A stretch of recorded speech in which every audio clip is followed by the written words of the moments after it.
Hello बच्चों, आज हम लोगों को टेस्ट 01 का डिस्कशन करना है। कल 15 जून को नीट 2021 के लिए टेस्ट 1 हुआ था और इस टेस्ट की टाइमिंग आपको मालूम है 9:30 PM रात को 10:20 PM तक ये टेस्ट चला। आपको 50 मिनट्स मैंने दिए थे। आज इस टेस्ट का डिस्कशन मेरे को करना है।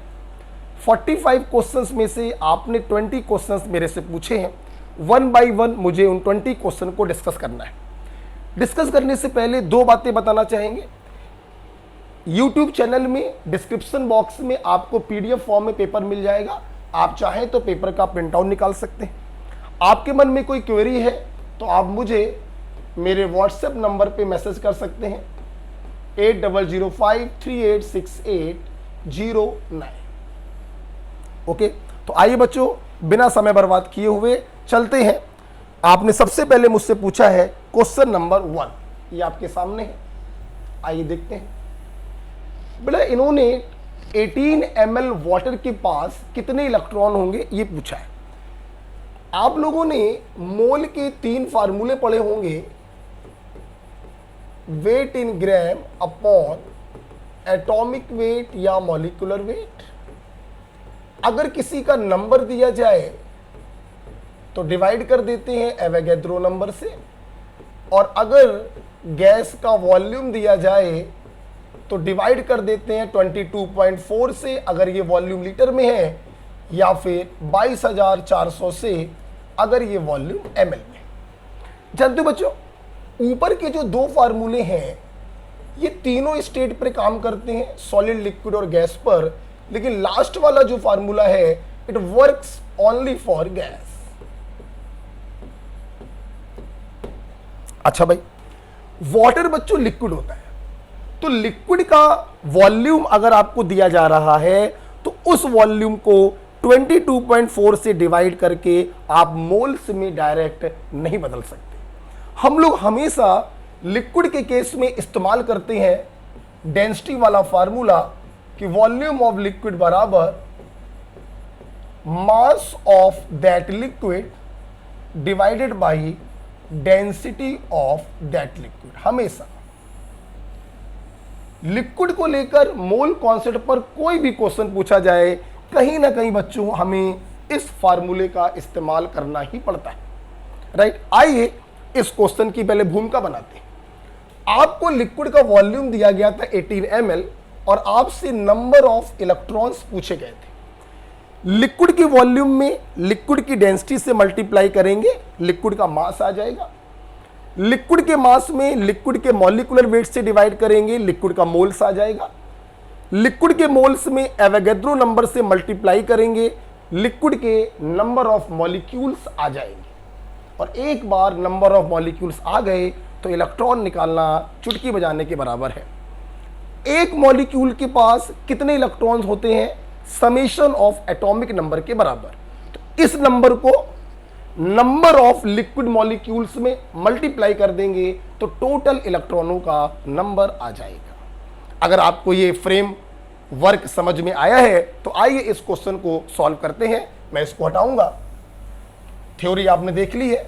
आगे देखते बच्चों, आपको लिक्विड का वॉल्यूम दिया गया था, तो सबसे पहले निकालते हैं लिक्विड वाटर का mass, that is volume of water 18 ml into density of water 1 gram per ml। तो मास बच्चों आ गया 18 ग्राम। मास आ गया तो हम लोग वाटर के मोल्स निकालेंगे। मोल्स बराबर weight in gram upon molecular weight. Water का बच्चों 18 होता है। ध्यान रखिएगा, ये एटॉमिक वेट और ये मॉलिक्यूलर वेट भी ग्राम्स में ही होते हैं, तो कोई यूनिट नहीं आएगी। 1 मोल। मोल आ गया। अब हम वाटर के नंबर निकालना चाहेंगे, तो number of water molecule is equal two moles multiplied by Avogadro number. अच्छा बच्चों, ये देखिए आप एक पॉइंट पर पहुंच गए, वाटर के मॉलिक्यूल्स आपको पता चल गया। अब देखिए बच्चों, one molecule have electrons equal to summation of atomic number. Atomic number की बात करें, water that is H2O, hydrogen का एटॉमिक नंबर 1 होता है। कितने हाइड्रोजन है? 2, तो 2 इंटू 1 प्लस ऑक्सीजन का एटॉमिक नंबर होता है 8। तो एक मॉलिक्यूल के पास कितने इलेक्ट्रॉन्स हैं? 10। तो इतने मॉलिक्यूल के पास कितने इलेक्ट्रॉन्स होंगे? तो टोटल इलेक्ट्रॉन्स बराबर number of water molecule multiplied by एक मॉलिक्यूल के पास जितने इलेक्ट्रॉन हैं। सो द आंसर इज 6 इंटू 10 की power 24। This is your answer, right. तो कौन सा आंसर हो गया बच्चों? 6 इंटू 10 की पावर 24। तो ध्यान रखिएगा, लिक्विड को लेकर कोई भी क्वेश्चन आपके सामने आए मोल कॉन्सेप्ट में, तो कहीं ना कहीं अपन को डेंसिटी वाला फार्मूला यूज करना ही पड़ता है कि वॉल्यूम ऑफ लिक्विड बराबर mass of liquid upon density of liquid. Mass आ जाता है, मास से हम मोल निकाल लेते हैं, मोल से हम नंबर निकाल लेते हैं, उसके बाद जो कुछ भी पूछा जाए हम आगे कर देते हैं। हमसे इलेक्ट्रॉन पूछे गए थे, तो एक मॉलिक्यूल के पास कितने इलेक्ट्रॉन होते हैं? समेशन ऑफ एटॉमिक नंबर के बराबर। हाइड्रोजन का एटॉमिक नंबर 1 होता है, 2 एटम है, 2 से मल्टीप्लाई कर देंगे। ऑक्सीजन का एटॉमिक नंबर 8 होता है, तो 1 मॉलिक्यूल के पास 10 इलेक्ट्रॉन होंगे, तो Na मॉलिक्यूल के पास 10 Na इलेक्ट्रॉन्स होंगे। Na की वैल्यू होती है 6 इंटू 10 की power 23। So the answer is 6 into 10 की power 24। Third is the right answer. इसके बाद बच्चों आपने सवाल पूछा है क्वेश्चन नंबर 2, सामने लिखा हुआ है, मैं इसको हटाना चाहूंगा बेटा। आपने जो क्वेश्चन आपको फंसा हो आप उसका सॉल्यूशन नोट कर सकते हैं। विच of the following sequence contain atomic number of only representative element. आपको मालूम होना चाहिए, ये पीरियोडिक टेबल का क्वेश्चन है। रिप्रेजेंटेटिव एलिमेंट वो एलिमेंट होते हैं जिनकी एक सेल इनकम्प्लीट होती है, और इनके एग्जाम्पल होते हैं S and P block element except inert gas, except zero group, क्योंकि बच्चों जीरो ग्रुप को हम लोग रखते हैं इनर्ट गैस में, राइट। अब कैसे पहचाने कि इनमें से वो कौन सा सेट है जो रिप्रेजेंटेटिव एलिमेंट का है? तो बहुत ही सिंपल है बच्चों। अगर आपको याद हो, आप लोगों ने 3D series, 4D series, 5D series और 6D सीरीज पीरियोडिक टेबल में पढ़ी होंगी। 3D सीरीज का मतलब होता है पीरियड नंबर 4, 4D सीरीज का मतलब होता है period number 5, 5D series period number 6 and 6D series period number 7। हमारी long form of periodic table में 7 ही पीरियड होते हैं। 3D सीरीज की बच्चों आपने लिमिट पढ़ी होगी 21 टू 30। 4D सीरीज की लिमिट होगी 39 टू 48। 5D सीरीज की लिमिट होगी 57/72 टू 80 और 6D सीरीज की लिमिट होगी 89/104 टू 1112। अच्छा, आपको मालूम है यहां से जो 14 एलिमेंट हैं वो लेंथेनोइड्स के होते हैं, और यहां पर जो 14 एलिमेंट हैं वो एक्टिनोइड्स के होते हैं।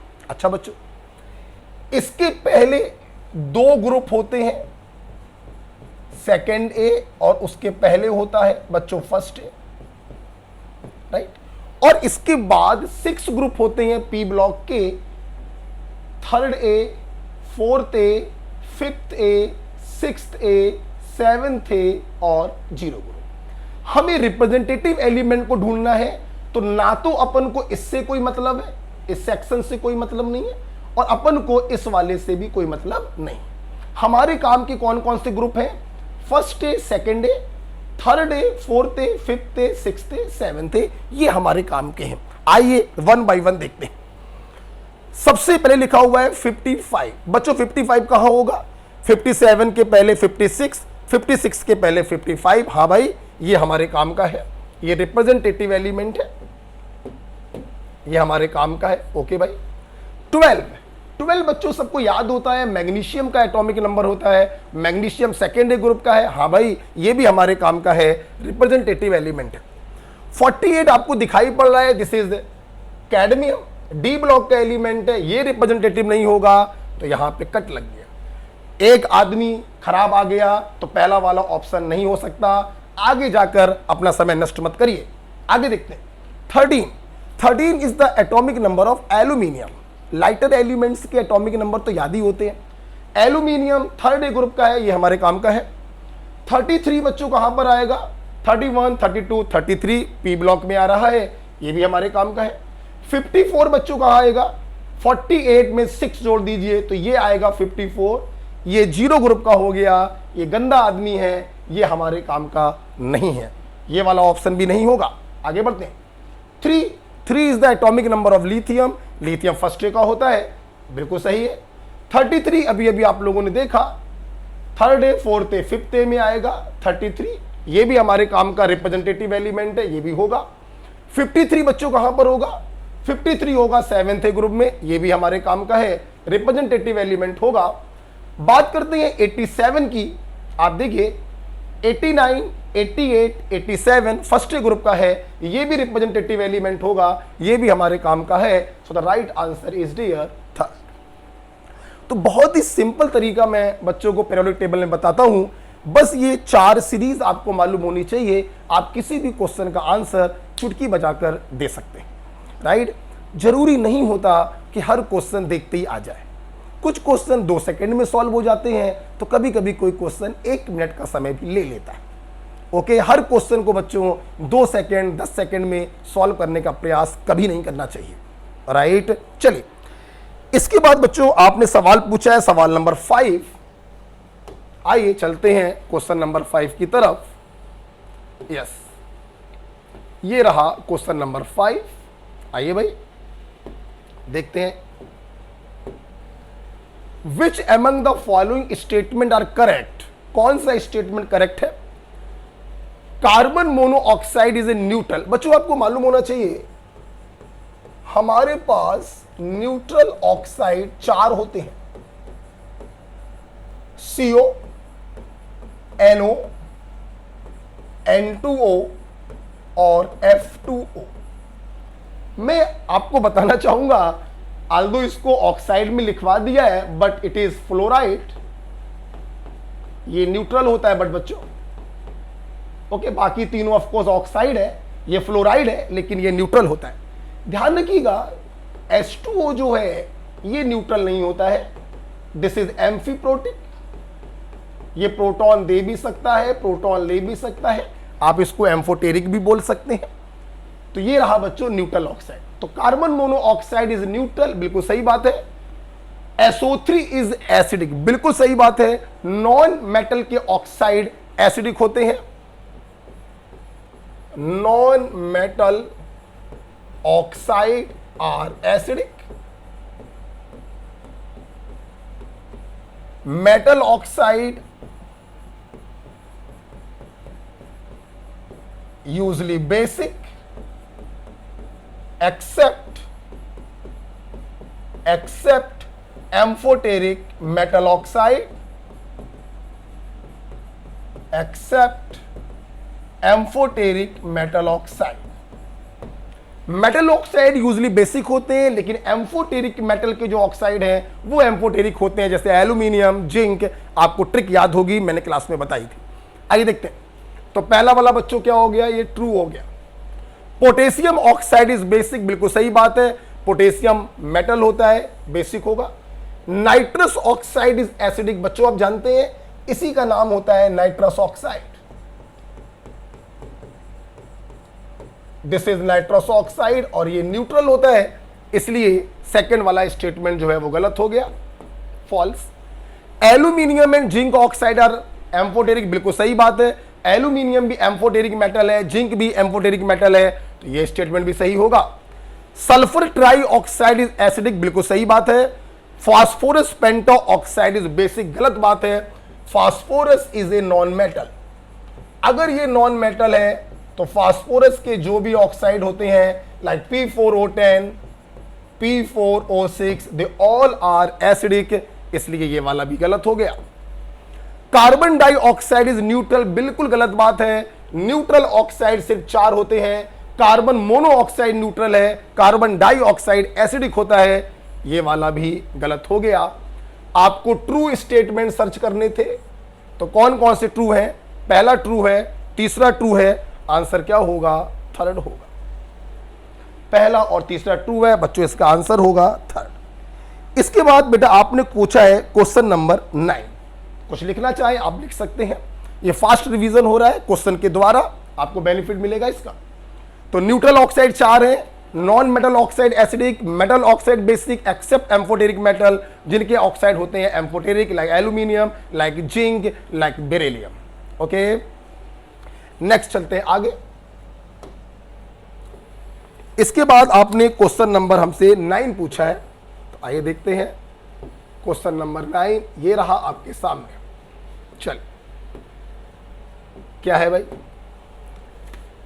The element X, Y and Z form oxide which are acidic, basic and amphoteric। देखिए बच्चों, देखेंगे ऑक्साइड है आपके पास, X का ऑक्साइड है, Y का ऑक्साइड है और Z का ऑक्साइड है। इसका ऑक्साइड ये एसिडिक बोल रहे हैं, Y का ऑक्साइड बच्चों ये बेसिक बोल रहे हैं, और Z के ऑक्साइड को बच्चों ये एम्फोटेरिक बोल रहे हैं। आपसे X, Y और Z का इलेक्ट्रोनेगेटिविटी का ऑर्डर पूछा जा रहा है। बेटा आपको मालूम होना चाहिए, पीरियड में लेफ्ट टू राइट चलने पर नॉन मेटेलिक नेचर बढ़ता है, बिकॉज इलेक्ट्रोनेगेटिविटी बढ़ती है। नॉन मेटेलिक नेचर बढ़ेगा तो एसिडिक स्ट्रेंथ बढ़ेगा, ऑक्साइडों की बात चल रही है। और ग्रुप में ऊपर से नीचे जब हम लोग बच्चों चलते हैं तो मेटेलिक नेचर बढ़ता है, इलेक्ट्रोनेगेटिविटी घटती है। मेटेलिक नेचर अगर बढ़ता है तो बेसिक स्ट्रेंथ बच्चों बढ़ती है। मैं एक छोटा सा एग्जांपल आपके सामने पेश कर दे रहा हूं, आप जरा देखिएगा। Sodium oxide, magnesium oxide, aluminium oxide, silica, phosphorus oxide, sulphur oxide and chlorine oxide. आप जानते हैं बच्चों, आप अगर ध्यान से देखें तो लेफ्ट टू राइट अगर आप जाएंगे तो इलेक्ट्रोनेगेटिविटी बढ़ती जाती है, नॉन मेटेलिक नेचर बढ़ता जाता है, तो एसिडिक स्ट्रेंथ बच्चों बढ़ती जाती है। ये दोनों प्योरली बेसिक होंगे, ये वाला एम्फोटेरिक होगा, और ये चारों के चारों प्योरली एसिडिक होंगे। तो आप बताइए, जो एसिडिक होगा इसकी इलेक्ट्रोनेगेटिविटी क्या होगी? मैक्सिमम। और जो बेसिक होगा उसकी इलेक्ट्रोनेगेटिविटी क्या होगी? मिनिमम। और जो एम्फोटेरिक होगा वो इन दोनों के बीच में होगा, इलेक्ट्रोनेगेटिविटी बीच में। तो आप बताइए बच्चों, सबसे ज्यादा इलेक्ट्रोनेगेटिविटी किसकी है? X की।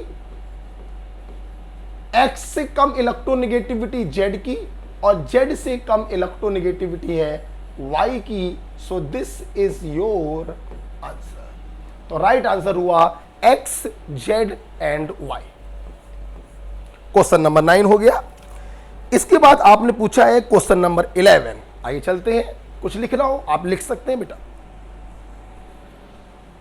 Okay, right. देखिए बेटा, आगे बढ़े।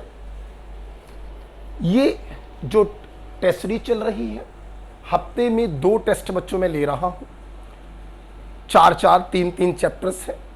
अगले दिन डिस्कशन हो रहा है। इसको बेस बनाकर आप 10 जुलाई तक अपना रिवीजन पूरा खत्म कर लें, फिर हम लोग एक सेकेंड रिवीजन मारेंगे, फुल सिलेबस टेस्ट हम लोग करेंगे। अभी ये टॉपिक वाइज टेस्ट हो रहे हैं, 3 टॉपिक वाइज टेस्ट हो रहे हैं, फिर हम लोग फुल सिलेबस टेस्ट करेंगे। जुड़े रहिए मेरे साथ, जितना अच्छा मेरे से हो सकता है मैं कर रहा हूं और एक अच्छा रिजल्ट हमें और आपको मिलके लाना है। तो आइए बच्चों चलते हैं क्वेश्चन नंबर 11 की तरफ। ये है क्वेश्चन नंबर 11, आइए देखते हैं। देखिए, which one of following arrangement represent the correct order of least negative to most negative electron gain enthalpy. बच्चों, इलेक्ट्रॉन गेन एंथैल्पी बोलो या इलेक्ट्रॉन एफिनिटी बोलो, एक ही बात है। बहुत ही माइन्यूट सा मैग्नीट्यूड में डिफरेंस होता है, अदरवाइज हम लोग दोनों को सेम ही मानते हैं, राइट। अब सुनिए, व्हाट इज इलेक्ट्रॉन एफिनिटी? किसी गैसियस आइसोलेटेड एटम को एक इलेक्ट्रॉन देते हैं तो जो एनर्जी रिलीज होती है उसे इलेक्ट्रॉन एफिनिटी हम लोग कहते हैं या इलेक्ट्रॉन गेन एंथैल्पी कहते हैं। Process is exothermic. ये देखिए, गैसियस आइसोलेटेड एटम है, एक इलेक्ट्रॉन मैंने इसको दिया, ये अपने गैसियस एनायन में कन्वर्ट हो गया, जो एनर्जी निकली उसे हम लोग इलेक्ट्रॉन गेन एंथैल्पी कहते हैं। इसी को आप इलेक्ट्रॉन एफिनिटी बोलिए। प्रोसेस होता है एक्सोथर्मिक, इसीलिए इसका साइन होता है नेगेटिव। आपको मालूम होना चाहिए, पीरियड में लेफ्ट टू राइट चलने पर जैसे जैसे साइज कम होता जाता है, इलेक्ट्रॉन को घसीटने की ताकत बढ़ती जाती है, इलेक्ट्रॉन एफिनिटी बढ़ती जाती है, process more and more exothermic होता चला जाता है। मतलब लेस नेगेटिव से मोर नेगेटिव होता चला जाता है। वो अलग बात है कि रास्ते में बहुत सारी दिक्कतें हैं, ऊपर नीचे भी हो जाता है मामला। इसीलिए अगर आपको नोट्स याद हो तो सेकंड पीरियड में मैंने आपको एक टेक्निक बताई थी, नबली कफ।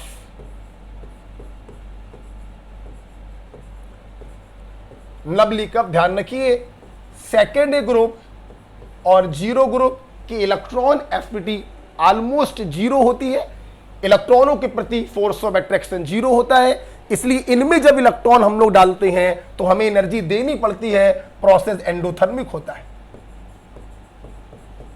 पॉजिटिव बच्चों, पॉजिटिव एक जगह और होता है और वो है फिफ्थ ग्रुप का पहला एलिमेंट नाइट्रोजन। यहां पर भी प्रोसेस एंडोथर्मिक होता है और इलेक्ट्रॉन गेन एंथैल्पी का साइन पॉजिटिव होता है। बाकी सभी केसों में प्रोसेस एक्सोथर्मिक होता है और इलेक्ट्रॉन गेन एंथैल्पी का साइन नेगेटिव होता है। तो आप देखिए, बोरॉन टू फ्लोरीन अगर जाएंगे तो लेस नेगेटिव से मोर नेगेटिव की तरफ जा रहे हैं। तो more negative electron gain enthalpy का मतलब है कि ये आने वाले इलेक्ट्रॉन पर भयानक फोर्स ऑफ अट्रैक्शन लगा रहा है, इसकी इलेक्ट्रॉन एफिनिटी बहुत ज्यादा है। ओके, तो क्या मैं एक फंडा ये लिख सकता हूं, less negative electron gain enthalpy का मतलब होगा लेस इलेक्ट्रॉन एफिनिटी और more negative electron gain enthalpy का मतलब होगा more electron affinity. I think आप लोग सहमत हैं, इस सेंटेंस को समझ गए होंगे। तो आइए देखते हैं, हमारे पास है कार्बन, कैल्शियम, एल्यूमिनियम, फ्लोरीन और ऑक्सीजन। फ्लोरीन, ऑक्सीजन और कार्बन, ये सेकेंड पीरियड के हो गए। अगर आप कहें थोड़ा हटाना चाहेंगे, ऊपर हटा देते हैं। देखिए, तो कार्बन, ऑक्सीजन और फ्लोरीन कब से आ गया, ये चले गए भाई। अच्छा, अब हमारे पास बच्चे कैल्शियम और एल्यूमिनियम। कैल्शियम बच्चों फोर्थ पीरियड का है, सेकेंड ग्रुप का, और एल्यूमिनियम थर्ड पीरियड का है, थर्ड ग्रुप का। अभी अभी आप देख रहे हैं सेकेंड ग्रुप के एलिमेंट का इलेक्ट्रॉन एफिनिटी जीरो होता है। इनमें इलेक्ट्रॉन डालने में हमें एनर्जी देनी पड़ती है। इनका इलेक्ट्रॉन गेन एंथैल्पी एंडोथर्मिक होता है, पॉजिटिव होता है, तो इसकी वैल्यू सबसे कम होगी। और ये देखिए आपको ऑर्डर बनेगा, कैल्शियम का इलेक्ट्रॉन एफिनिटी सबसे कम, मतलब electron gain enthalpy least negative होगा, और फ्लोरीन का electron gain enthalpy most negative होगा। इवन ये ट्रिक आप याद रखिएगा, बहुत काम की ट्रिक होती है सेकेंड पीरियड। तो मैं एक बार रिवाइज करना चाहूंगा, what is electron affinity? Electron की प्रति चाहत, जिसकी इलेक्ट्रॉन की प्रति चाहत जितनी ज्यादा होगी, इलेक्ट्रॉन डालने पर उतनी ज्यादा एनर्जी निकलेगी, इलेक्ट्रॉन गेन एंथैल्पी उतना ज्यादा नेगेटिव होगा। सेकेंड ग्रुप, जीरो ग्रुप और फिफ्थ ग्रुप में नाइट्रोजन, इन तीन लोगों का इलेक्ट्रॉन एफिनिटी ऑलमोस्ट जीरो होता है। इनमें इलेक्ट्रॉन डालने में हमें एनर्जी देनी पड़ती है, प्रोसेस होता है एंडोथर्मिक। सबसे ज्यादा इलेक्ट्रॉन एफिनिटी सेवेंथ ग्रुप की होती है, हैलोजन फैमिली की होती है। ये इलेक्ट्रॉन पर भयानक फोर्स ऑफ अट्रैक्शन लगाते हैं, इसीलिए आपके मेडिकल में सवाल आता है वो कौन सा ग्रुप है जो अपना एनायन मोस्ट रेडली बनाता है? The answer is seventh group. Group forming anion most readily, the answer is halogen। और बच्चों आपको यह भी मालूम है कि हेलोजन फैमिली इवन पूरे पी ब्लॉक में सेकंड पीरियड वालों का इलेक्ट्रॉन एफिनिटी थर्ड पीरियड से कम होता है। ये एनोमैली भी होती है ग्रुप में। डिटेल के लिए जितना मैं बता सकता था मैंने बताया, बाकी बच्चों आपको नोट्स रिवाइज करने, राइट? तो maximum electron affinity in whole periodic table is for seventh group, और सेवेंथ ग्रुप में भी किसकी होगी? क्लोरीन की होगी, क्योंकि सेकंड पीरियड वालों की इलेक्ट्रॉन एफिनिटी थर्ड पीरियड वालों से कम होती है इन पी ब्लॉक। ओके, तो आई होप आपको ये आंसर क्लियर हो गया होगा। क्वेश्चन नंबर 11 के बाद आपने पूछा है क्वेश्चन नंबर 13। आइए चलते हैं, जो भी नोट करना हो आप नोट कर सकते हैं। क्वेश्चन नंबर 13 ये रहा, क्या है भाई? Which of the following is correct according to property indicated? Acidic strength का ऑर्डर हमारे स्टूडेंट जानते हैं, ऑक्सी एसिड के केस में acidic strength is directly proportional to oxidation number if center atom is same,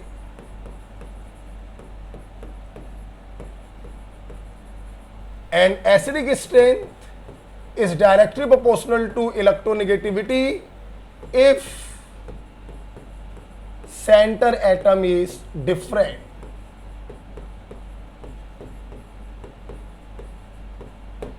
आप देख सकते हैं बच्चों, तो ध्यान से आप लोग देखिए, ये +7 है,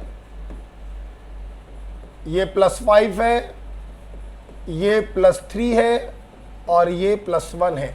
तो जैसे जैसे ऑक्सीडेशन नंबर घटेगी एसिडिक स्ट्रेंथ घटनी चाहिए। इन्होंने इंक्रीजिंग का साइन लगाया है, ये बच्चों गलत होगा। यहां पे चलते, सल्फर का ऑक्सीडेशन नंबर आपको निकालना है। क्या निकाल लेते हैं कि निकाल कर दिखाएं? एक दिखा दे रहे हैं, मान लीजिए x मान लेते हैं, तो 2 × x प्लस 3 × ऑक्सीजन का -2 बराबर चार्ज -2। तो यहां से x बराबर अगर आप निकालेंगे तो +2 आएगा। ओके, तो इसका कितना आ गया बच्चों? +2 आ गया। 6 दूनी 12, 12 में 2 गया 10, 10/4 2.5। अभी तो बिल्कुल सही लग रहा है। 7 दूनी 14, 14 में से 2 गया 12, 12/2 6, अभी भी सही लग रहा है। 8 दूनी 16, 16 में से 2 गया 14, 14/2 7, अभी भी सही लग रहा है। लपड़ पड़ जाएगा। सल्फर 6th ग्रुप का होता है, मैक्सिमम ऑक्सीडेशन नंबर +6 हो सकती है, +7 नहीं हो सकता। एक्चुअली में H2O8-2 ये आयन आया है H2S2O8 से, जिसे हम लोग मार्शल एसिड कहते हैं। बोले तो पर ऑक्सो डाई सल्फ्यूरिक एसिड। बच्चों इसके अंदर पेरोक्साइड लिंकेज होती है। यहां पे सल्फर का ऑक्सीडेशन नंबर मैक्सिमम स्टेट के बराबर होता है +6, इसलिए ये गलत है बच्चों। यहां +7 नहीं होगा, ये +6 होगा। इसलिए यहां पर बराबर का साइन होना चाहिए, इसलिए ये वाला ऑप्शन भी क्या हो गया, गलत हो गया, right. OF2 is oxygen difluoride. मैंने अभी अभी आपको बताया था ये ऑक्साइड नहीं है, ये फ्लोराइड है। फ्लोरीन के ऊपर -1 है, ऑक्सीजन के ऊपर +2। आइड शब्द का इस्तेमाल बच्चों एनायन के लिए किया जाता है, ना कि कैटायन के लिए।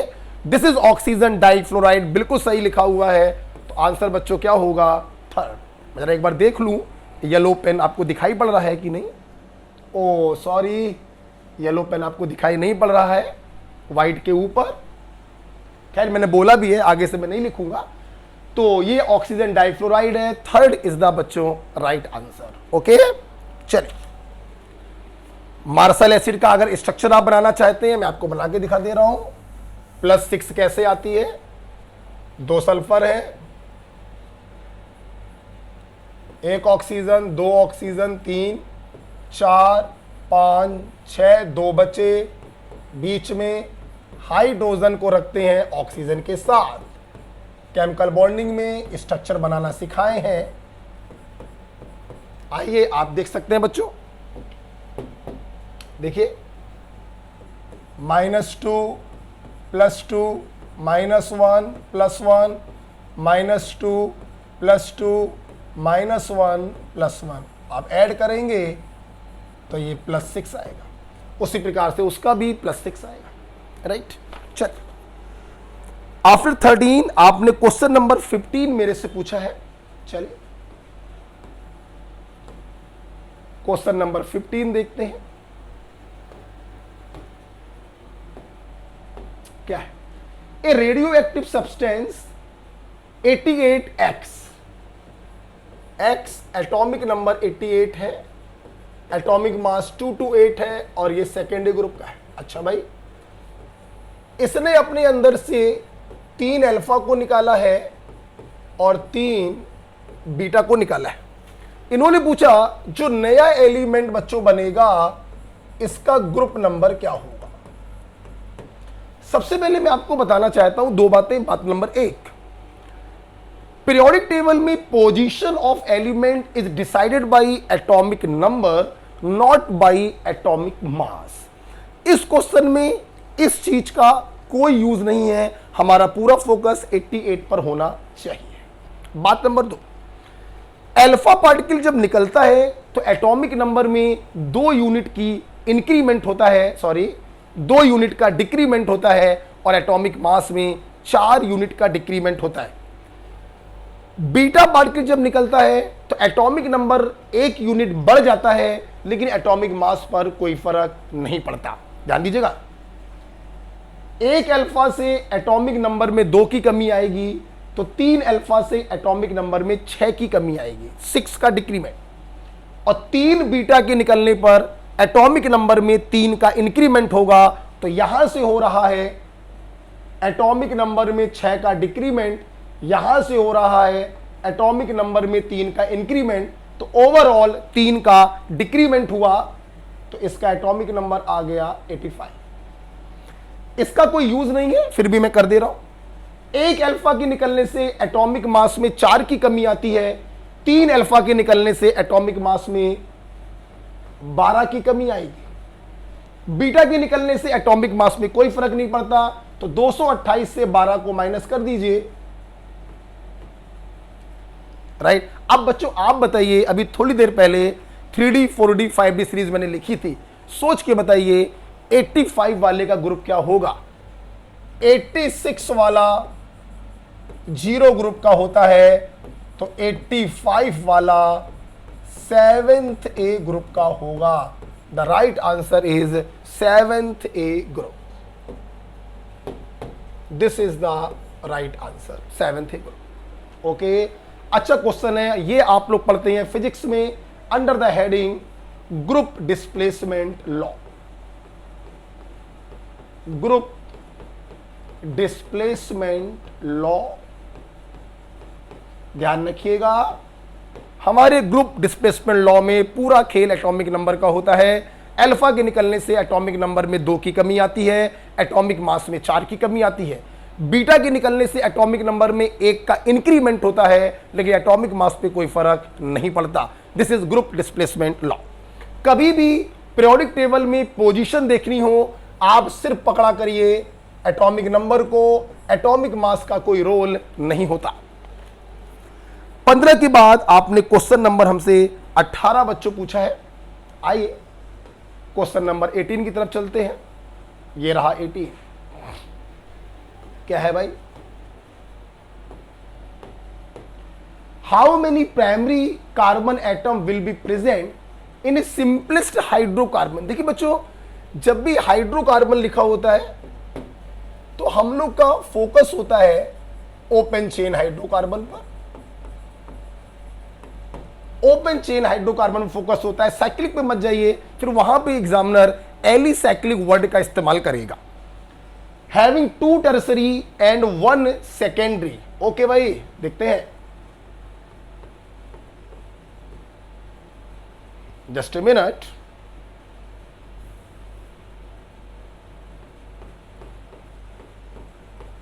आप देख सकते हैं this is tertiary, this is tertiary and this is secondary. 2 tertiary carbon और 1 सेकेंडरी कार्बन बनाने में कितने प्राइमरी कार्बन यूज हो रहे हैं? आप देखिए 4 प्राइमरी कार्बन यूज हो रहे हैं बच्चों। तो 2 टर्सरी और 1 सेकेंडरी कार्बन बनाने में 4 प्राइमरी कार्बन यूज हो रहे हैं। सो द आंसर इज सेकेंड। आपने फिजिक्स केमिस्ट्री के IUPAC में पढ़ा है, यदि किसी कार्बन के एक तरफ कार्बन लगा है तो वो प्राइमरी होता है, 2 तरफ कार्बन लगा है तो वो सेकेंडरी होता है, 3 तरफ कार्बन लगा है तो वो टर्सरी होता है, और चारों तरफ कार्बन लगा है तो वो क्वाटरनरी होता है। इस कार्बन के 3 तरफ कार्बन लगे हैं, ये टर्सरी होगा। इस कार्बन के 3 तरफ कार्बन लगे हैं, ये टर्सरी होगा। इस कार्बन के 2 तरफ कार्बन लगे हैं, ये सेकेंडरी होगा। और ये चारों एक तरफ कार्बन से जुड़े हैं, ये प्राइमरी होंगे। तो कितने प्राइमरी होंगे? 4। आइए लगे हाथ हाइड्रोजन भी काउंट करते हैं। इसके पास 1 H होगा, इसके पास 1 H होगा, तो टर्सरी हाइड्रोजन कितने हो गए? 2।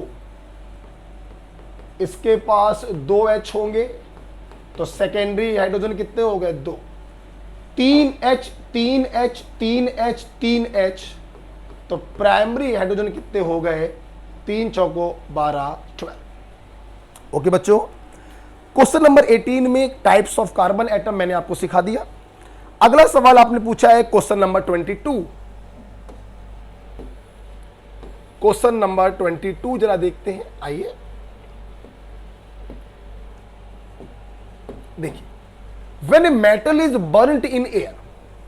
बच्चों कोई मेटल है, इसको मैंने एयर में जलाया तो इस मेटल ने अपना ऑक्साइड बनाया, मेटल ऑक्साइड बनाया। अब जानते हैं मैं मेटल ऑक्साइड का एग्जैक्ट फार्मूला क्यों नहीं लिख रहा हूं? क्योंकि मेरे को मेटल नहीं मालूम। जब तक मेटल नहीं मालूम उसकी वैलेंसी हमें नहीं मालूम होगी। अगर ये फर्स्ट ग्रुप की मेटल है, वैलेंसी होगी +1, फार्मूला बनेगा M2O। अगर ये सेकेंड ग्रुप की मेटल है, वैलेंसी होगी +2, फार्मूला बनेगा MO। अगर ये थर्ड ग्रुप की मेटल है, वैलेंसी होगी +3, फार्मूला बनेगा M2O3। तो मैं फार्मूला अभी फिलहाल नहीं बता सकता। इन्होंने पूछा when a metal is burned in air its weight increase by 50%। अगर इसका वेट W ग्राम है, ऑक्सीजन से कंबाइन करने के बाद जब ऑक्साइड बनाया तो 50% वेट बढ़ गया। कहने का मतलब इस ऑक्साइड का वेट क्या होगा?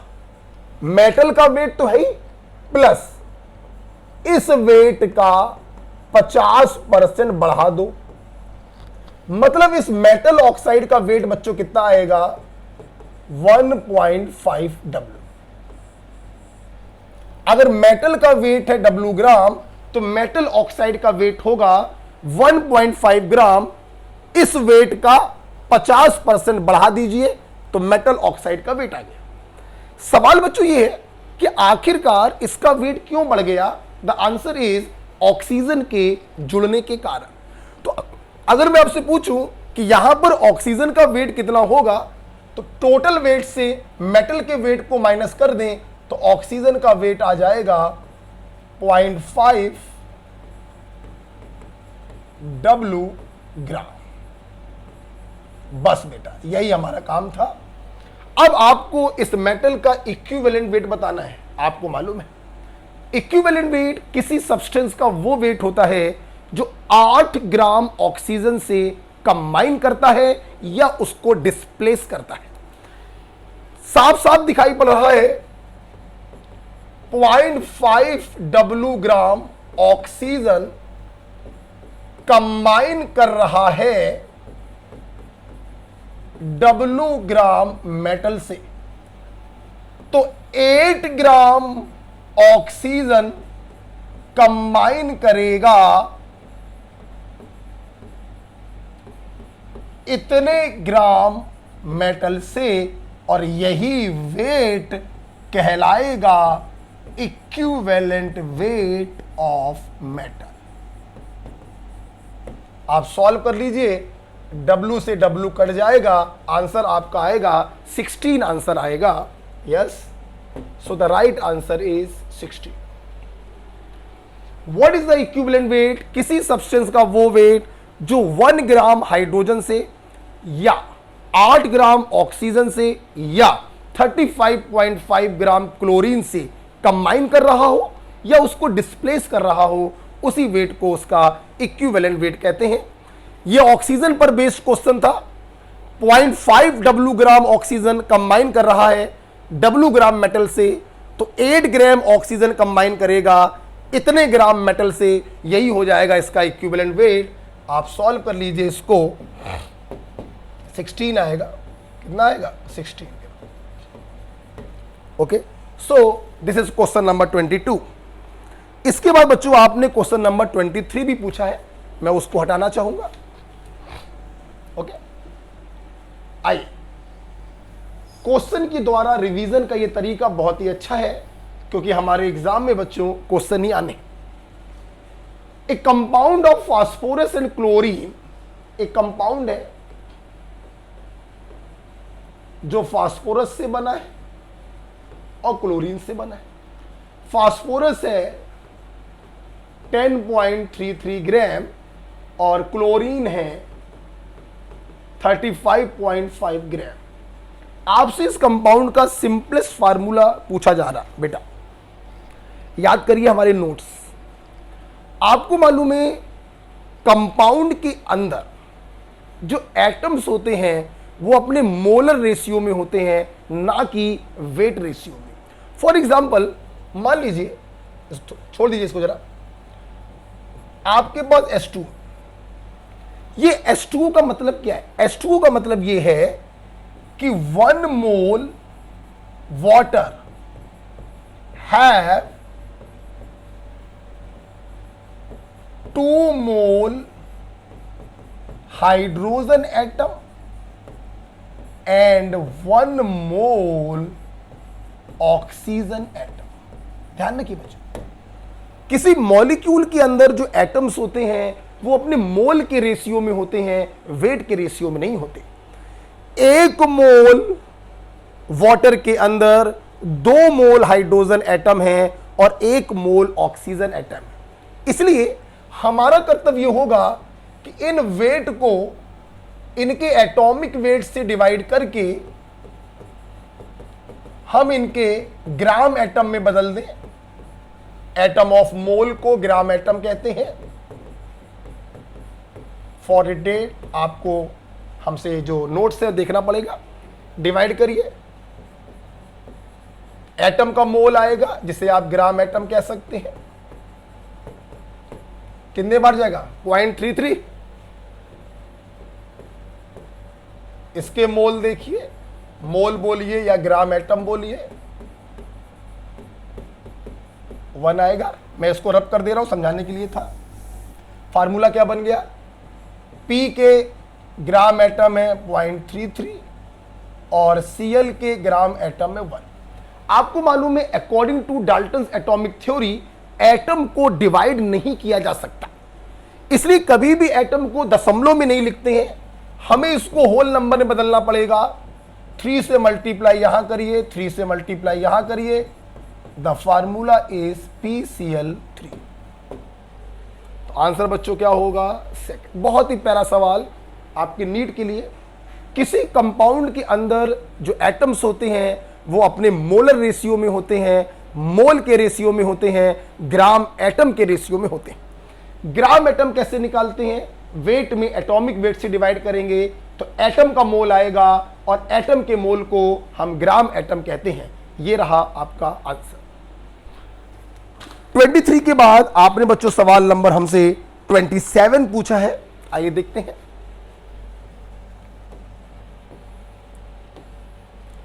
क्वेश्चन नंबर 27 ये रहा। चलिए क्या है सवाल? 3 × 10⁻21 molecules of sugar dissolve in water. देखिए बेटा, एक ही वाटर है,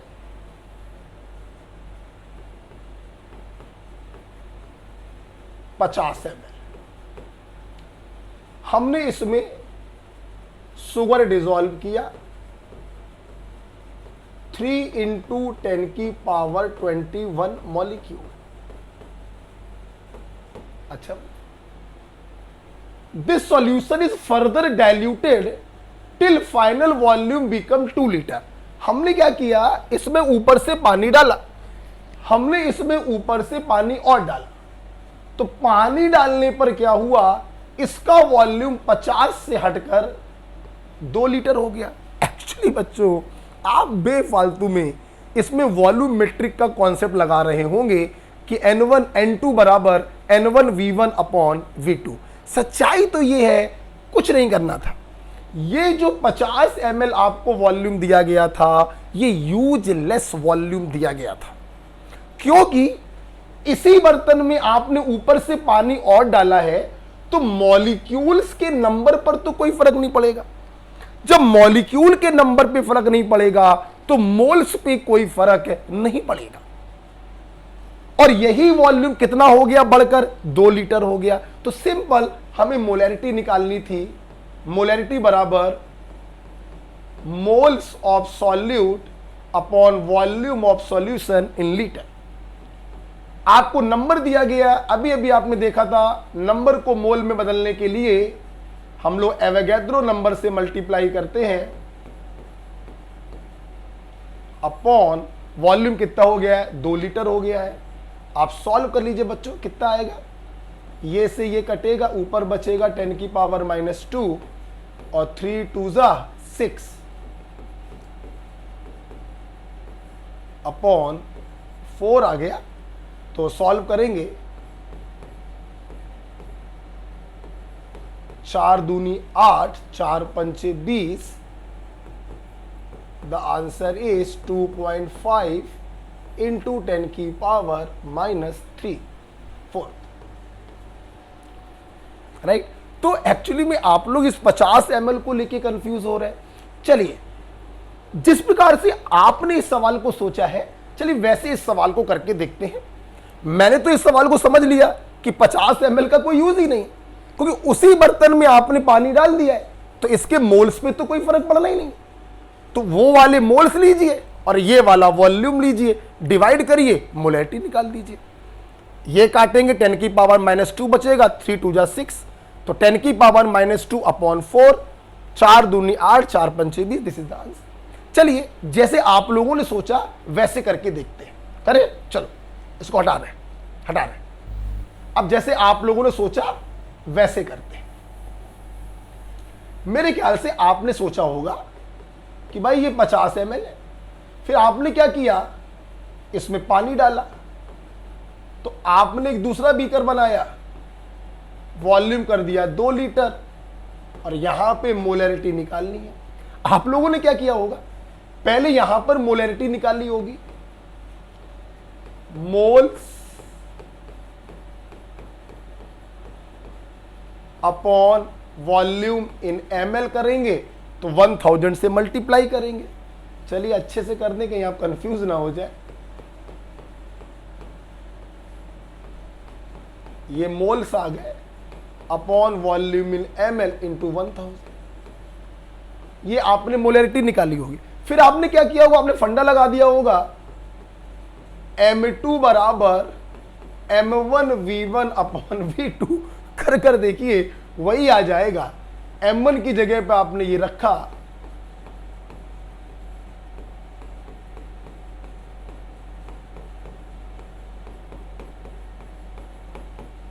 V1 की जगह पे 50 रखा और V2 की जगह पे 2 लीटर ml में रखना पड़ेगा, सारे वॉल्यूम आप ml में रख रहे हैं, तो 2 इंटू 1000। आप ध्यान से देखिए, अगर आपने वही काम कर दिया, देखिए जरा, 1000 से 1000 गया, 50 से 50 गया, ये से ये गया, ऊपर आया 10 की पावर -2, 3 2 जा 6, तो ऊपर बचा 10 की पावर -2 और नीचे बचा 2 2 जा 4। आप देखिए वही आंसर आ रहा है जो मैंने किया था। बट इस तरीके से करने पे आपने बेफालतू में अपने समय को नष्ट कर दिया। ओके, तो खैर वैसे भी कर सकते हैं, ऐसे भी कर सकते हैं, तो राइट आंसर बच्चों होगा 4। 27 के बाद आपने 28 पूछा है, ये वाला क्वेश्चन है, मिक्सिंग का क्वेश्चन है। आइए देखते हैं इसको, आइए देखते हैं, हटाना चाहेंगे बच्चों इसको। तो क्वेश्चन नंबर 27 ट्रिकी क्वेश्चन था, कॉन्सेप्चुअल क्वेश्चन था, इसका कोई यूज नहीं था, इस पे 50 ml का पूरा यूज था 2 लीटर का। मिक्सिंग वाले क्वेश्चन में बच्चों आपको मालूम होना चाहिए, normality of mixture is simple milli equivalent of acid difference milli equivalent of base upon volume of mixture. अगर एसिड के मिली इक्विवेलेंट ज्यादा होते हैं तो यह चीज डिनोट करता है H+ को, और अगर बेस के मिली इक्विवेलेंट ज्यादा होते हैं तो यह चीज डिनोट करता है OH- को। आइए करते हैं, आइए मिली इक्विवेलेंट ऑफ एसिड, मोलैरिटी दिया गया है, मिली इक्विवेलेंट के लिए हम लोग करते हैं नॉर्मेलिटी इंटू वॉल्यूम। यहां पे नॉर्मेलिटी नहीं दिया गया तो मोलैरिटी में वैलेंस फैक्टर से मल्टीप्लाई कर देंगे तो नॉर्मेलिटी आ जाएगी। तो आइए 2 इंटू 1 नॉर्मेलिटी इंटू वॉल्यूम कितना है 5 प्लस 1.5 इंटू 2 नॉर्मेलिटी में बदलेंगे बच्चों, मल्टीप्लाइड बाई वॉल्यूम कितना है 2, ये हो गया एसिड का वॉल्यूम मिली इक्विवेलेंट, माइनस बेस के मिली इक्विवेलेंट, वैलेंस फैक्टर इसका 1 होगा क्योंकि एक OH आयन इसके पास है,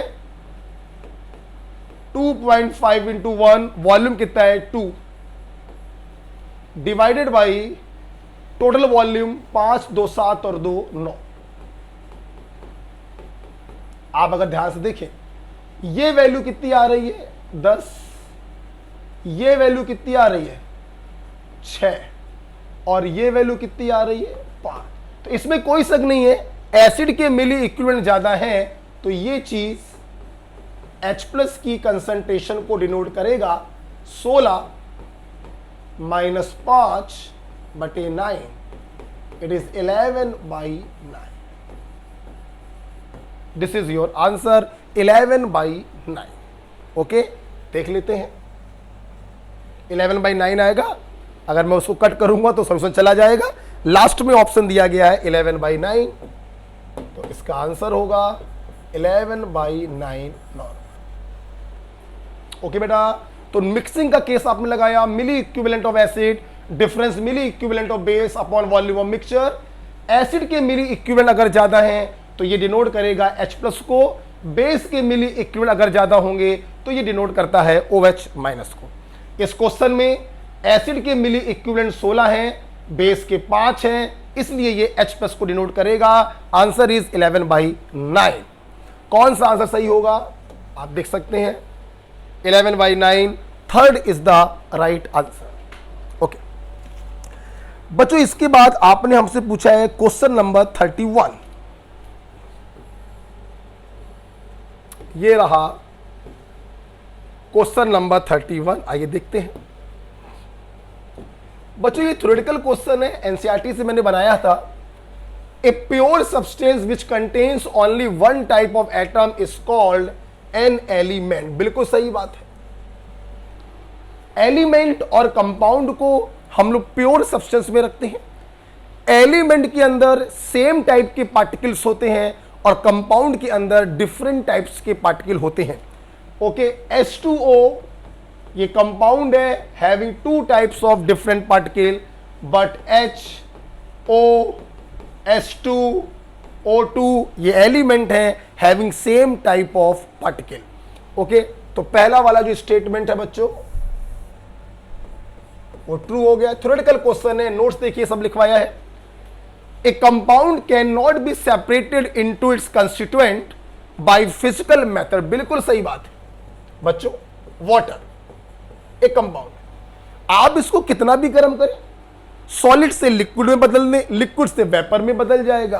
क्या H और O आपस में अलग हो पाएंगे? नहीं। कंपाउंड के जो कंस्टिट्यूएंट होते हैं उनको फिजिकल मेथड से सेपरेट नहीं कर सकते, लाइक डिस्टिलेशन, क्रिस्टलाइजेशन से सेपरेट नहीं कर सकते। इनको अगर सेपरेट करना है तो हमें केमिकल मेथड का यूज करना पड़ेगा। इसलिए दूसरा वाला स्टेटमेंट क्या है? True, can not be separated, right. तीसरा, a compound retains the physical property of its constituent. बिल्कुल गलत बात है।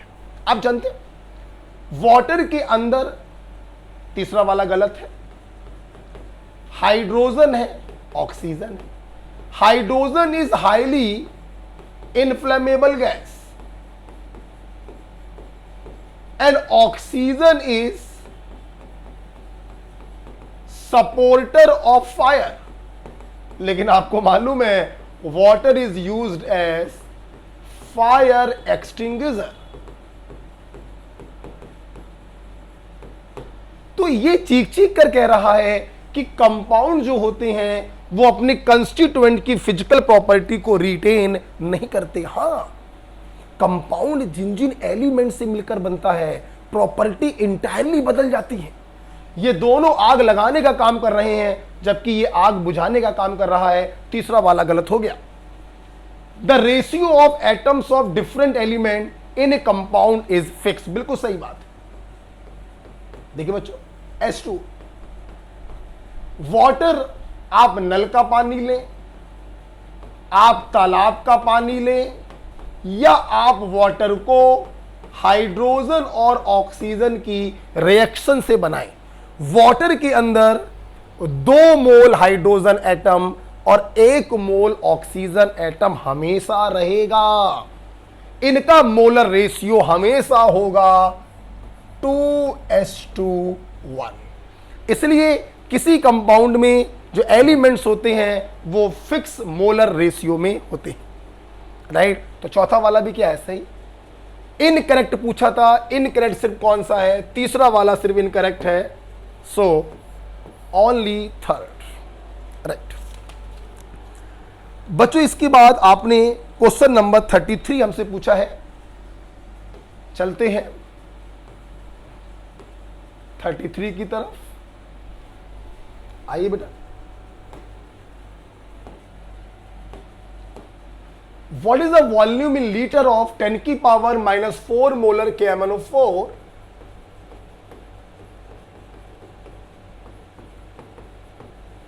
इसका वॉल्यूम अपन को बताना है। रिक्वायर्ड टू कंप्लीटली ऑक्सीडाइज, ये पूरी तरीके से ऑक्सैलिक एसिड को ऑक्सीडाइज कर रहा है, विच इज 10 की power -2 molar and volume is 0.5 litre. This question is simply बच्चों question of redox titration. Redox titration का बच्चों क्वेश्चन है, और आपको मालूम है रेडॉक्स टाइट्रेशन में दोनों लोगों के ग्राम इक्विवेलेंट आपस में बराबर कर दिए जाते हैं।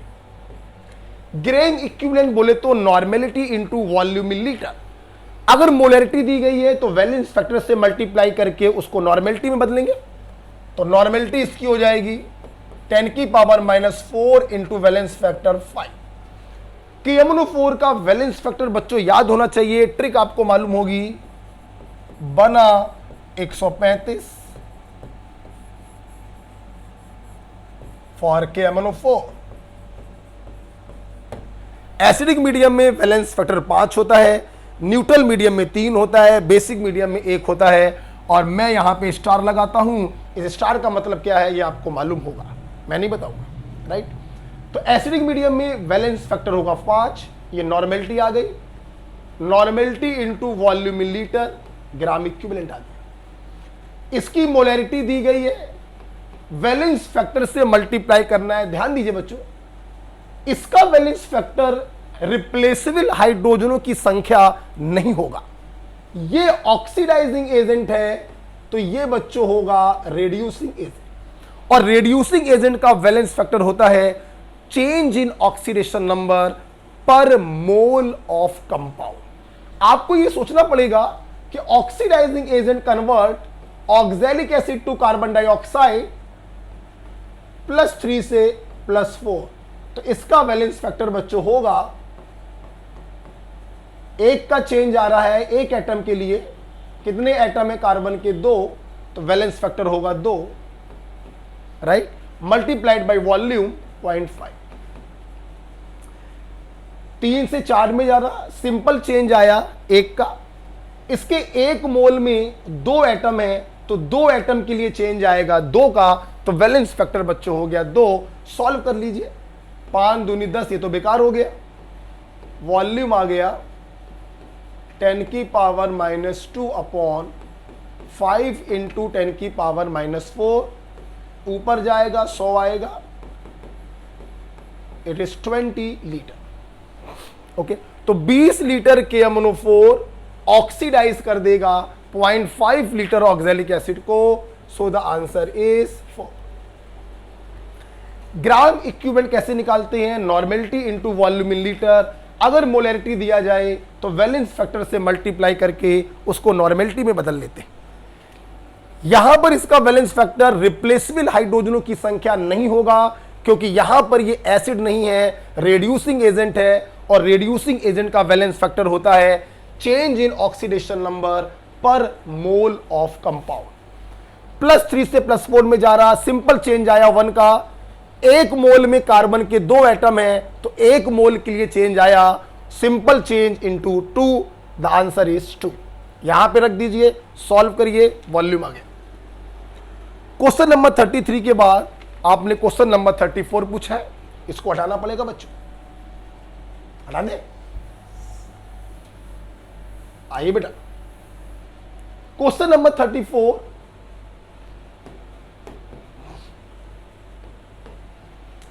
The molecular weight of 2 gas, gas A, gas B, molecular weight 100 है, मॉलिक्यूलर वेट 200 है, right. 1 gram of A occupies V liter volume at STP. What is the volume occupied by 1 gram B? ये आपसे पूछा जा रहा बच्चों। आपको मालूम है, अभी थोड़ी देर पहले मैंने आपको बताया था, गैस के लिए मोल का तीसरा फार्मूला होता है वॉल्यूम ऑफ गैस, अगर लीटर में रखें तो 22.4। ये वैल्यू एक कांस्टेंट वैल्यू है, जिसके मोल बराबर उसका वॉल्यूम बराबर, जिसका मोल डबल उसका वॉल्यूम डबल, जिसका मोल आधा उसका वॉल्यूम आधा, जिसका मोल 10 गुना उसका वॉल्यूम भी 10 गुना।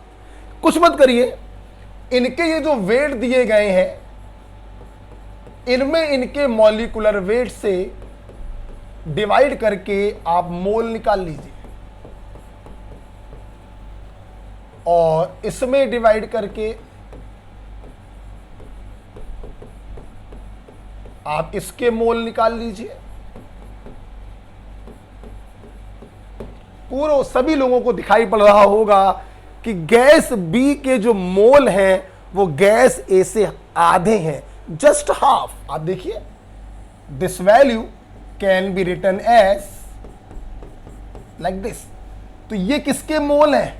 गैस ए के। तो गैस बी के जो मोल हैं वो गैस ए के जस्ट हाफ है, तो गैस बी का जो वॉल्यूम होगा वो गैस ए के वॉल्यूम का जस्ट हाफ होगा। इतने मोल का वॉल्यूम था V, तो इतने मोल का वॉल्यूम होगा V/2। बहुत ही सिंपल क्वेश्चन है। ओके बच्चों, मैंने इसको ऐसे समझा दिया, आप इस चीज को एवोगैड्रो प्रिंसिपल से भी समझ सकते हैं। Equal volume of different gases contain equal number of molecules या इक्वल नंबर ऑफ मोल। जिसके मोल बराबर उन गैसों का वॉल्यूम बराबर, जिसका मोल आधा उसका वॉल्यूम आधा, जिसका मोल डबल उसका volume just double. Avogadro principle से भी आप कर सकते थे, मोल के तीसरे फार्मूले से भी कर सकते थे, बहुत तरीके से कर सकते हैं। तो 34 का बच्चों आंसर हो गया फर्स्ट V/2, राइट। 34 के बाद बच्चों आपने क्वेश्चन पूछा है 37। चलते हैं, ये रहा क्वेश्चन नंबर 37।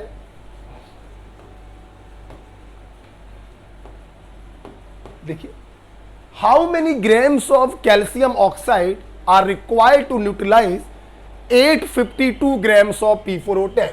स्टोइकियोमेट्री का क्वेश्चन है, आपको मालूम होना चाहिए। सॉल्ट बनेगा कैल्शियम फॉस्फेट, ये बेसिक ऑक्साइड है। आज ही के डिस्कशन में आपने देखा मेटल ऑक्साइड बेसिक होते हैं, नॉन मेटल ऑक्साइड एसिडिक होते हैं। तो एसिड प्लस बेस बराबर सॉल्ट। ये सॉल्ट कैसे बना खूब पढ़ाया है कॉपी पर। आपको इसका वेट निकालना है, जो इसके 852 ग्राम को पूरी तरीके से खत्म कर दे। बच्चों, मोल कॉन्सेप्ट बोले तो स्टोइकियोमेट्री के सवाल जब भी करते हैं दो बातें ध्यान रखते हैं। बात number 1, reaction must be balance. आइए करते हैं। 4 फास्फोरस है, आपने यहां 2 कर दिया, 2 दूनी 4, कैल्शियम हो गए 6। ऑक्सीजन देखिए ऑटोमेटिक बैलेंस हो गया होगा, 6 और 10 16, 2 चौको 8 और दूनी 16।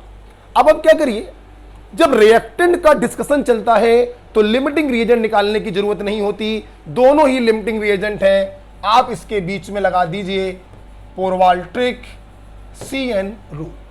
जो बच्चे हमसे पढ़े हैं उन्हें CN रूल के बारे में मालूम होगा। C1/C2 कॉफिशिएंट का रेशियो बराबर होता है moles ratio, moles of first upon moles of second. तो 6 इंटू मोल्स ऑफ P4O10 हो जाएगा वेट ऑफ P4O10 अपॉन इसका मॉलिक्यूलर वेट।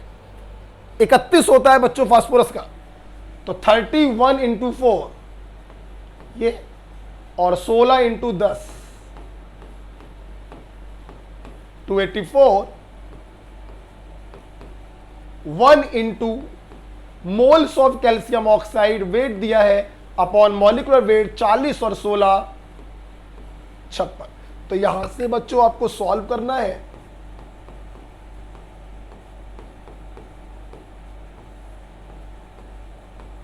ये आपका आंसर होगा, और चूंकि मेरे पास आंसर एक टिक लगा हुआ है बच्चों इसका, कि इसका आंसर ये आता है 1008 फर्स्ट आंसर। 37 का क्या होता है, फर्स्ट होता है, टिक लगा हुआ है मेरे पास। तो बहुत ही सिंपल होता है, रिएक्शन को आपने बैलेंस किया और फिर जो पूछा जाए, जो दिया जाए, उसके बीच में हमारी ट्रिक इस्तेमाल करिए CN रूल। C1/C2 बराबर N1 उसके मोल अपॉन N2 दूसरे के मोल। मोल कैसे निकाला, वेट दिया गया, वेट अपॉन मॉलिक्यूलर वेट से सॉल्व करिए, आपका वेट आ जाएगा, राइट। 37 के बाद बच्चों आपने पूछा है question number 39।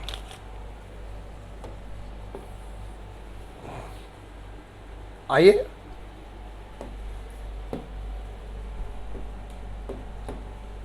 Which one of following statement is not true. Not true का मतलब है फॉल्स, जो सही ना हो, मतलब जो क्या हो, गलत।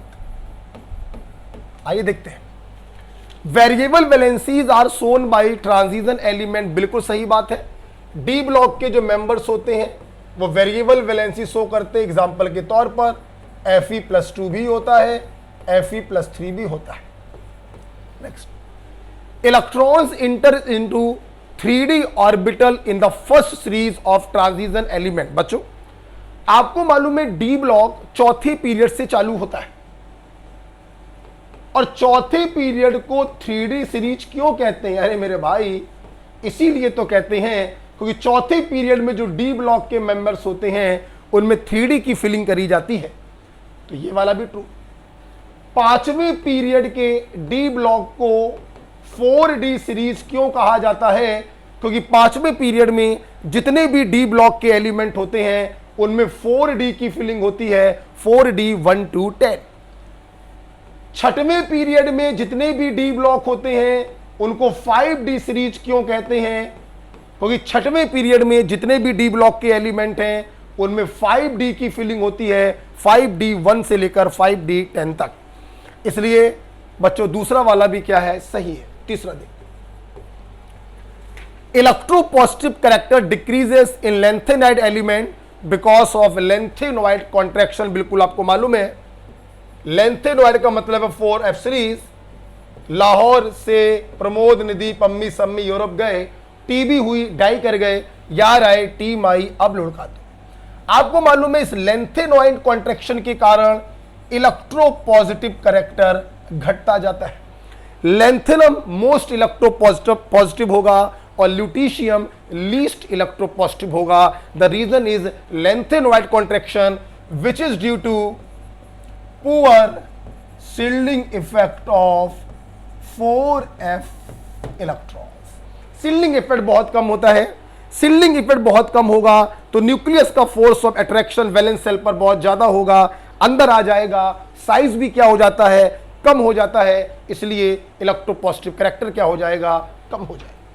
ये बात बिल्कुल वैसी ही है जैसे पीरियड में लेफ्ट टू राइट चलने पर साइज कम हो जाता है, इलेक्ट्रोपॉजिटिव कैरेक्टर भी कम हो जाता है, इलेक्ट्रोनेगेटिव कैरेक्टर बढ़ने लगता है।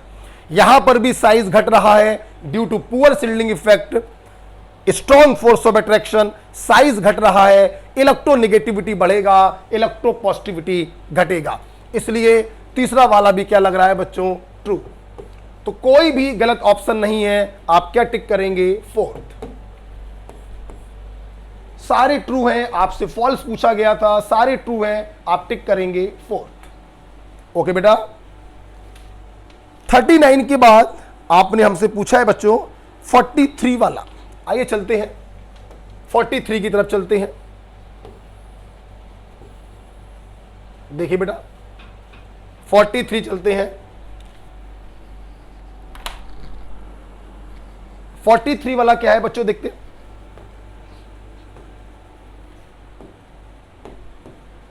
Twelve gram of an alkaline earth metal, alkaline earth metal का 12 ग्राम ये नाइट्रोजन से कंबाइन करके बच्चों मेटल नाइट्राइड बनाएगा। आप गौर करिए, मैंने मेटल नाइट्राइड का फार्मूला बना दिया है।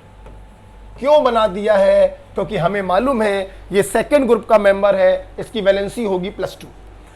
अभी लगभग थोड़ी देर पहले इस प्रकार का एक सवाल मैंने कराया था। ये 12 ग्राम है, ये 14.8 ग्राम है, तो जाहिर सी बात है ये 2.8 ग्राम होगा। ये इससे जुड़ गया तभी तो इसका वजन बढ़ गया 14.8 ग्राम। आपसे इसका एटॉमिक वेट पूछ रहे हैं, आप रिएक्शन को बैलेंस कर दीजिए। रिएक्शन बैलेंस है, लगा दीजिए इनके बीच में CN rule. C1 upon C2 बराबर N1 मेटल के मोल्स अपॉन N2 नाइट्रोजन की मोल। क्रिस क्रॉस करिए। नाइट्रोजन के मोल कैसे निकालेंगे? वेट इन ग्राम, मॉलिक्यूल है अपॉन मॉलिक्यूलर वेट, 1 को वहां ले जाइए। Moles of metal weight in gram, atom है अपॉन एटॉमिक वेट करेंगे। सॉल्व करिए बच्चों। 0.14 तो एटॉमिक वेट ऑफ मेटल आ गया 40। स्टाइक्योमेट्री का क्वेश्चन था, क्वेश्चन में कोई दम नहीं थी। मेटल ने नाइट्रोजन से कंबाइन किया, नाइट्राइड बनाया, तो नाइट्राइड के वेट में मेटल के वेट को अगर माइनस कर दें तो नाइट्रोजन का वेट आ जाएगा। इसकी जानकारी दी गई है, इसकी जानकारी एटॉमिक वेट पूछा गया, हमने इन दोनों के बीच में CN रूल लगा दिया। C1 अपॉन C2 बराबर N1 अपॉन N2 क्वेश्चन में कोई दम नहीं थी, स्टोइकियोमेट्री का सिंपल सा क्वेश्चन था, राइट। तो 43 का बच्चों आंसर क्या हो गया? 40, third is the right answer. 43 के बाद आपने हमसे सवाल नंबर 44 पूछा है, ये रहा, मैं इसको हटाना चाहूंगा। देखिए ये क्वेश्चन आपने मुझसे पूछा, मुझे बहुत ही हंसी आ रही थी। एक्चुअली इस क्वेश्चन में कुछ था ही नहीं। इस क्वेश्चन में मैंने 2 सवालों को बस जोड़ दिया था। बिल्कुल सिंपल सा क्वेश्चन है। आप ध्यान से अगर देखिए, आप NaOH की मोलैरिटी बतानी है और किसी सॉल्यूट A का मास परसेंट बताना है, और दोनों सॉल्यूशन अलग अलग है। हमने क्या किया है, 4 ग्राम NaOH को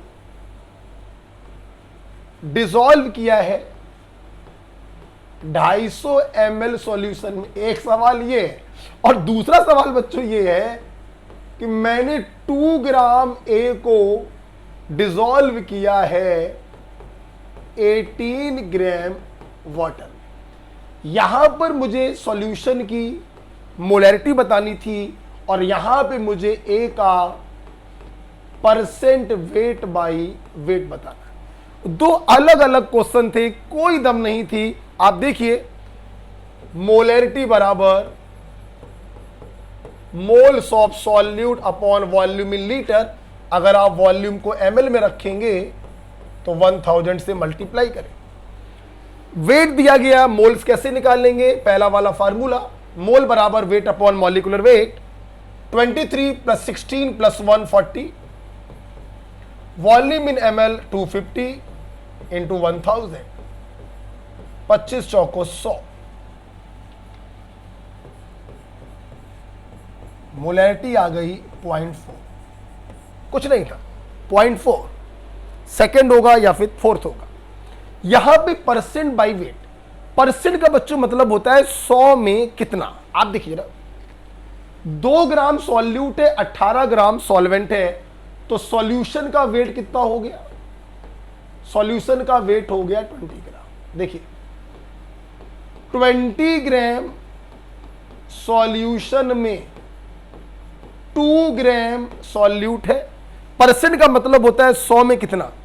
20 ग्राम सॉल्यूशन में 2 ग्राम सॉल्यूट है, तो 100 ग्राम सॉल्यूशन में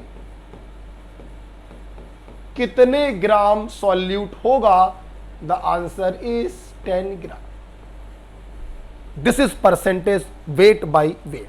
ये मैंने यूनिटरी मेथड से किया कि 100 ग्राम सॉल्यूशन में जितने ग्राम सॉल्यूट होगा वो सॉल्यूट का परसेंट बाई वेट होगा, और जितने ग्राम सॉल्वेंट होगा वो सॉल्वेंट का परसेंट बाई वेट होगा। आइए सॉल्वेंट का निकाल के देखते हैं। ये परसेंट बाई वेट आया है सॉल्यूट का। सॉल्यूट अगर सॉल्वेंट का निकालते तो कैसे करते? 20 ग्राम सॉल्यूशन में 18 ग्राम सॉल्वेंट है, तो 100 ग्राम सॉल्यूशन में इतने ग्राम सॉल्वेंट होगा। ये 90% वेट बाय वेट आ जाता वाटर का। तो अभी मैंने यूनिटरी मेथड से बच्चों किया, आपको समझ में आया। आप चाहते तो इसको निकालने के लिए डायरेक्ट फार्मूला लगा सकते हैं, परसेंट वेट बाय वेट बराबर उसका वेट बटे टोटल वेट इनटू 100। आइए उससे भी करके देखते हैं। ये बहुत ही सिंपल था, इसको हटा देता हूं मैं। इस क्वेश्चन को करना है, परसेंट वेट बाय वेट आपको ए का निकालना, तो ए का वेट रखेंगे ऊपर, टोटल वेट रखेंगे नीचे, इंटू 100 कर दीजिए, तब भी आंसर कितना आएगा? 10। तो यूनिटरी मेथड से भी सिखाया, कंसेप्चुअली भी बताया और ट्रिक से भी कर दिया।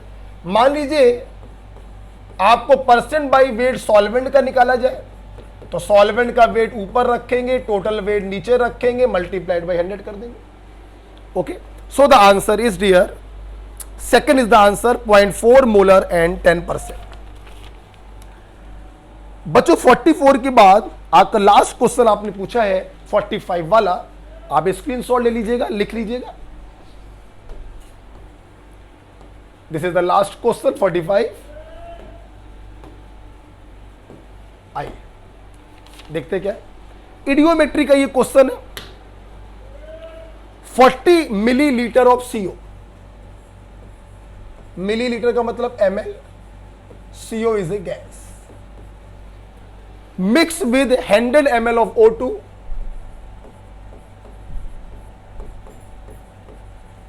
मिक्स का मतलब है कंबशन होगा, कार्बन डाइऑक्साइड गैस बनेगी, रिएक्शन बैलेंस होना चाहिए। क्वेश्चन स्टैक्योमेट्री का है। अच्छा, वाज एक्सप्लोडेड, यहां पे रुक जाइए, एक्सप्लोडेड, यहां पे स्टॉप मारिए, आगे की कहानी अभी मत करिए। जब आपने किसी सब्सटेंस को जला दिया तो जलाने के बाद क्या सिचुएशन होगी, पहले उसको सॉल्व किया करिए। देखिए, आपको मालूम है गैसों के केस में मोल के स्थान पर वॉल्यूम या वॉल्यूम के स्थान पर मोल को डायरेक्ट इस्तेमाल कर सकते हैं। करेक्ट, रिएक्शन बैलेंस है, हमें पूरे क्वेश्चन को सॉल्व करना है, हमारे पास लिमिटिंग रिएजेंट होना चाहिए। लिमिटिंग रिएजेंट कैसे निकालते हैं, आपको टेक्निक मालूम है। मोल्स या वॉल्यूम में उसके कॉफिशिएंट से डिवाइड करते हैं, जो वैल्यू मिनिमम आती है हम उसी को लिमिटिंग रिएजेंट कहते हैं। जैसे 40 मोल की जगह वॉल्यूम ले सकते हैं, कॉफिशिएंट है 1, ये 40 आया, इसमें आइए 100 डिवाइडेड बाई 1/2, 2 चला गया ऊपर, ये 200 आया। तो छोटी वैल्यू ये आ रही है, तो लिमिटिंग रिएजेंट कौन होगा बच्चों, आपका CO होगा। मैं फिर से बताना चाहूंगा लिमिटिंग कैसे निकालते हैं। दिए गए मोल या दिए गए volume, in case of gas weight कभी नहीं हो सकता, दिए गए मोल या दिए गए वॉल्यूम में बैलेंसिंग कॉफिशिएंट से डिवाइड करिए, जो वैल्यू छोटी आती है हम उसी को लिमिटिंग रिएजेंट मानते हैं। 40 डिवाइडेड बाई 1, 40 आया, 100 डिवाइडेड बाई 1/2, 2 चला गया ऊपर, ये 200 आया, तो छोटी वैल्यू आ रही है 40, तो लिमिटिंग रिएजेंट होगा CO। इसका कोई काम नहीं होता, रफ वर्क होता है, ये रफ में किया करिए। लिमिटिंग रिएजेंट की खास बात होती है कि ये रिएक्शन के दौरान 100% कंज्यूम हो जाता है, जितना आपने लिया पूरा का पूरा कंज्यूम हो गया। ये कितना कंज्यूम होगा, कितना बचेगा और ये कितना बनेगा, कौन डिसाइड करेगा, लिमिटिंग रिएजेंट। 1 ml कंज्यूम होगा तो इसका आधा ml कंज्यूम होगा, अगर ये 40 ml कंज्यूम होगा तो ये 20 ml कंज्यूम होगा, कितना बच गया, 80 ml। 1 ml CO का कंज्यूम होगा तो 1 ml CO2 का बनेगा। 40 ml अगर कंज्यूम होगा तो 40 ml बनेगा। ये देखिए, जब कार्बन मोनोऑक्साइड को आपने एक्सप्लोड किया तो एक्सप्लोड करने के बाद बर्तन में क्या है, एक्सप्लोड करने के बाद बर्तन में है 0 ml CO, 80 ml O2 और 40 ml CO2। इतना सेंटेंस आपने पढ़ा, आपने इतना काम कर लिया। अब आप आगे जाइए। On cooling the reaction mixture was सेकन with KOH, मैंने इस मिक्सचर को KOH में पास किया। बच्चों, KOH एक बेस होता है जो एसिड को एब्जॉर्ब करेगा। O2 और CO2 में एसिड कौन है, CO2, तो ये क्या करेगा, इट एब्जॉर्ब ऑल CO2। तो आप बताइए बाहर क्या निकल कर आएगा, बाहर निकल कर आएगा 80 ml oxygen, and this is your answer.